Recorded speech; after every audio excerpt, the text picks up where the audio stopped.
Police are expressing disappointment at government's request for them to forgo the 7.5% wage increase due on Thursday.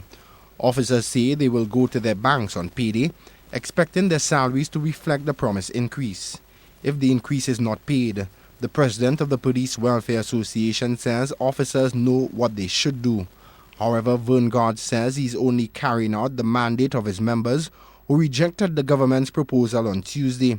God says his members were adamant about getting their money. I think that the government, if they have problems with meeting certain payments, they should show in black and white what the situation is. But God says the police will not strike or take any form of protest if they are not paid. At Tuesday's meeting, the president asked officers to consider the government's proposal not to pay because of what he deems were good reasons offered by the Prime Minister.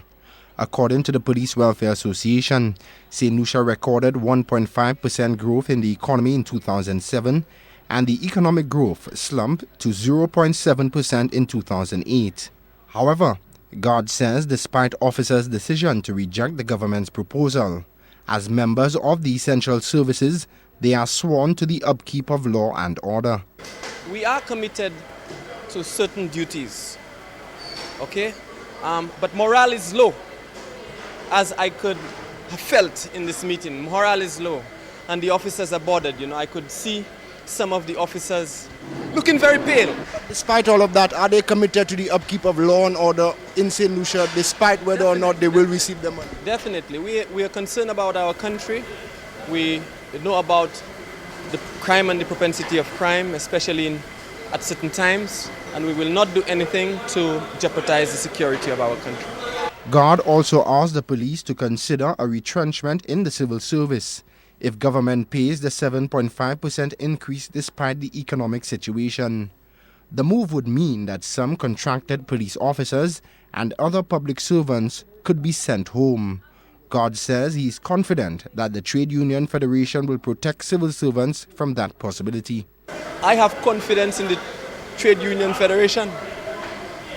They have proven their viability. I have respect for Mr. Monrose and other members of the executive. These guys are strong.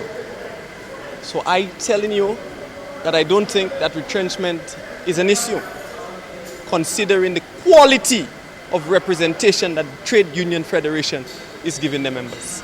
The 7.5% increase is the third installment of a triennial wage deal negotiated last year. 7% of the 14.5% deal has already been paid out by the government. Shannon LeBon, HTS News, Channel 4.